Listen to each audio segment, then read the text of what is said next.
देर रात यातायात पुलिस की बड़ी कार्रवाई देखने को मिली है। बताया जाता है कि दरभंगा शहर के दोनार रेलवे गुमती के पास यातायात थाना की पूरी टीम के द्वारा सघन वाहन चेकिंग अभियान चलाया, जिसमें ऐसे वाहन जो ओवरटेक कर रहे थे और रॉन्ग साइड में आ रहे थे उनका फाइन काटा गया और कई वाहन चालकों को हिदायत भी दी गई। वहीं सड़क किनारे कर रहे सब्जी दुकानदार को भी समझाया गया कि आप लोग सड़क पर दुकान ना करें।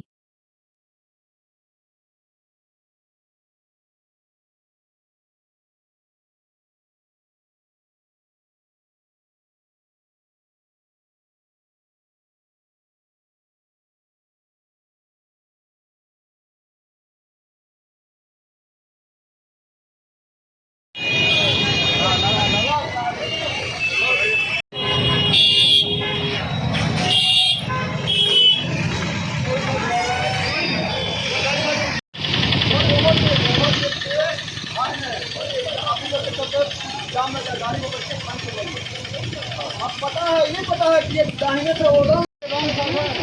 आपको बाएं में जाना ना, यहाँ डिवाइडर लगा हुआ है, डिवाइडर लगा हुआ है, आप